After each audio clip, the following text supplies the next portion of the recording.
Homeowners, when was the last time you checked on your home title? That's the legal record proving that you own your home. If your answer's never, then this is for you. Scammers, yeah, they're stealing titles and the equity in your home. That's their target. That's why I partnered with Home Title Lock, so you can find out today if you're already a victim. Use my promo code Anthony at HometitleLock.com, and you'll get a free title history report. Plus, you'll get a free trial of their $1 million triple lock protection. Streaming now on Peacock. We sell toilet tissue and local newspapers. That is in order of quality. From the crew that brought you The Office. My name is Ned Sampson. I am your new editor-in-chief. Comes a new comedy series. Have you read this paper? It sucks.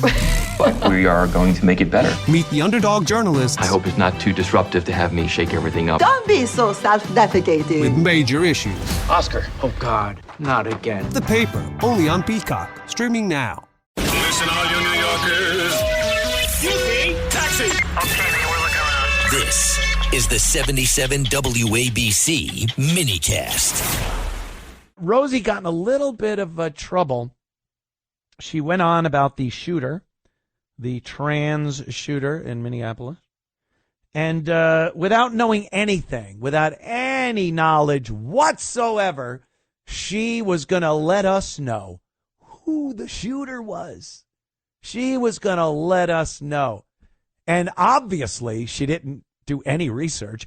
And we found out relatively quickly because the news got out very quickly that this was a transgender person that perpetrated this awful crime.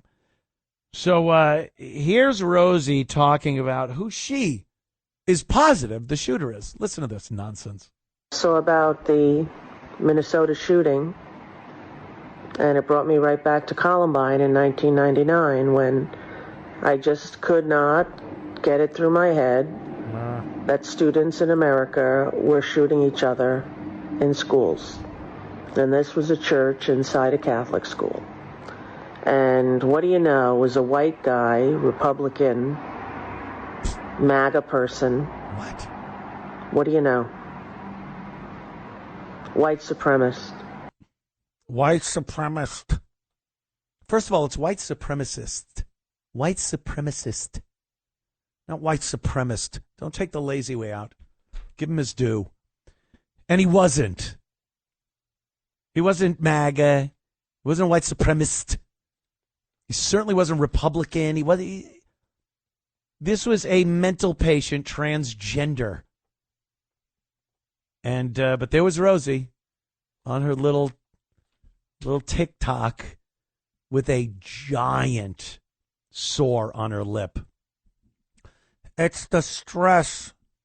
I swear that my doctor said the stress gave me a cold sore, and that's what this is on my lip. Really?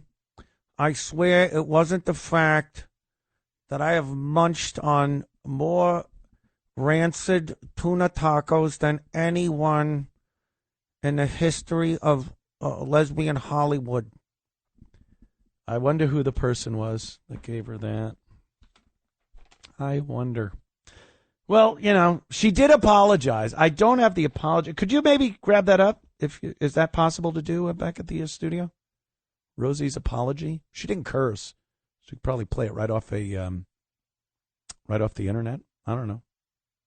Yeah, give it a whirl. Because she apologized for it, but even her apology is like backhanded. She just can't just say, oh, it wasn't. I apologize to MAGA. I apologize to any lover that I've passed this herp off to. Did you find it? Oh, cool. Let's listen to Rosie's lame-ass apology.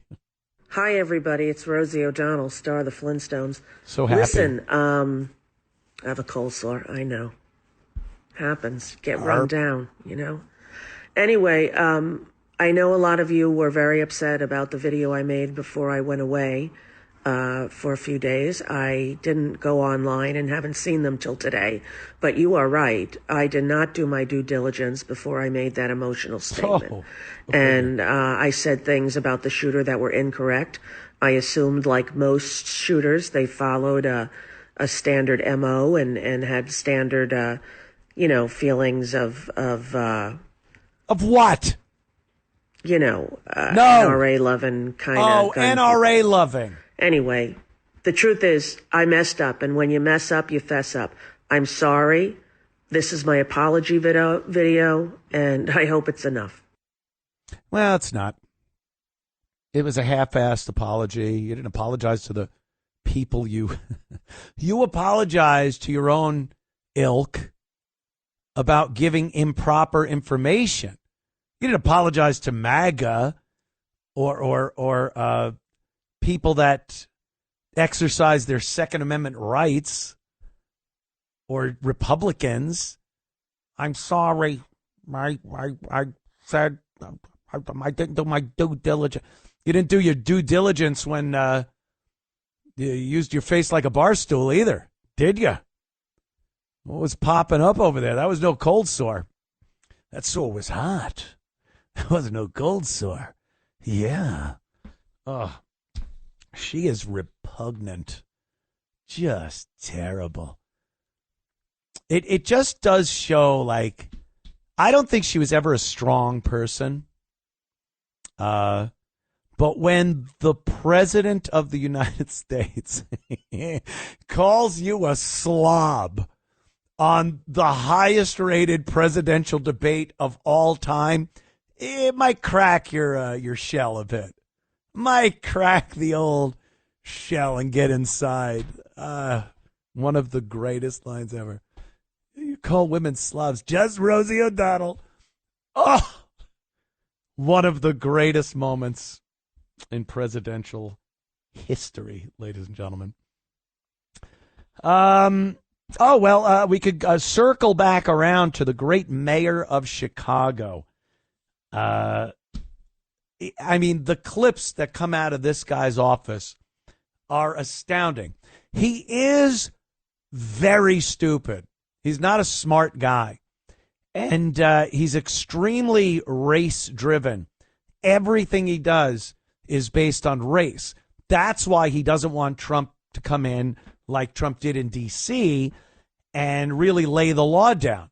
Get the Chicago law enforcement to do what they're supposed to do. Look, I bet there's people on the Chicago PD that want to do their job. They want to go out there and make arrests and take those illegal stolen guns off the street that are used in untold amounts of gang violence. But unfortunately for the mayor, it would look really bad because the majority of people getting arrested, getting shaken down by law enforcement for their guns, and being taken off the streets, the vast majority of them would be young black men. Because Chicago is just rife with gang violence, and a lot of them are young black men. They have illegal stolen weapons on them, and they're killing each other. And if a black mayor came out and said anything about it and might suggest, that parenting might be an issue, raising these kids in homes that are 75, 78% female dominated, no fathers, illegitimate kids. You say that, you're losing the next election. You'll be right. It would be the truth, and you would actually be trying to help the situation. So obviously we can't do that. That's crazy. That's crazy talk. So the mayor there, he's got to talk about what Trump is doing in D.C. and that crime crackdown and him wanting to bring it to Chicago. He's got to equate it to anyone? Right. Thank you. Slavery. What? Yes. Slavery and the civil rights movement. This is beyond stupid. Listen to this clip. All of this pushback against Trump, knowing how he responds to that, could actually provoke him to follow through with this talk about sending in the National Guard when yesterday he seemed to waffle. Could this make things worse, all this pushback? Could you imagine if, as a descendant of slaves, if my ancestors would have had that same rationale? Let's not fight against the Confederacy. Let's just try to get along, and then maybe one day they'll give us our freedom. Nowhere in the history of America or the world where marginalized people have sat silent and idle, and they've been able to actually achieve justice and liberation.